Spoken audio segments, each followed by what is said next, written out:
Friends, மற்றொரு நெகிழ்ச்சியான சம்பவம் நடைபெற்றிருக்கிறது. அதை பார்த்தீங்கன்னா எப்படி சென்னையில் கொஞ்ச நாள் பின்ன தூய்மை பணியாளர் பத்மகாக்கு 45 சவர நகை கிடைத்தது, அப்படி கூட போய் போலீஸ் ஒப்படைச்சாங்களோ அதே போல் இன்று பார்த்தீங்கன்னா திருவாரூர்ல ஒரு தூய்மை பணியாளர் ஒரு அண்ணனுக்கு 20 சவர நகையும் 1 கிலோ வெள்ளியும் கிடைக்கப்பெற்று அதை அப்படியே கொண்டு போய் போலீஸ் ஸ்டேஷன் ஒப்படைச்சு அது சம்பந்தப்பட்டவர்கிட்ட ஒப்படைத்து விட்டார்கள். சம்பந்தப்பட்டவர்கள் அதை பார்த்து சந்தோஷத்துல நான் வந்து உண்மையிலே எனக்கு தெரியாது, ஏன்னா கொண்டு வீட்டில் வச்சுட்டு நான் போயிட்டேன். நான் பாட்டு கொடுத்துருவேன். உங்க பேரு? ஏன் துரை குப்பசாமி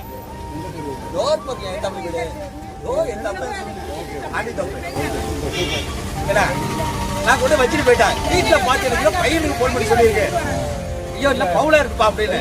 இப்ப எனக்கு வந்து பௌத்தமொழியில வேலை பார்த்துட்டு என் பையன் போன் பண்ணி சொல்றான், அப்பா பேசல ஒப்பாடி அப்படின்னா ஏதோ போறையா அப்படின்ட்டு ஓடிதான். அதுக்குள்ள வர ஐயா மட்டும் இல்லாமல் சம்பந்தப்பட்ட இந்த தூய்மை பணியாளர் அண்ணனுக்கு போலீஸ் ஸ்டேஷன்ல கூப்பிட்டு அங்கேயே அவர்களுக்கு மாலை அணிவித்து வேஷ்டி சட்டலை கொடுத்து அவர் வந்து கௌரவப்படுத்தியிருக்கிறார்கள். உண்மையிலே ஹேட்ஸ் ஆஃப் டு தூய்மை பணியாளர். நீங்க போலீஸ் கிட்ட போறோம்னா என்ன அவங்களுக்கு நோக்கமே பாத்தீங்கன்னா யார் எடுத்திருப்பாங்க, யார் தெரிவிப்பாங்க, அந்த நோக்கம் தான் விசாரிப்பாங்க.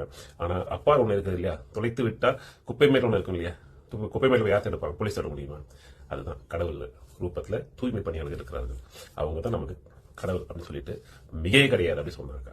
ஹேட்ஸ் ஆஃப் டு தூய்மை பணியாளர்கள்.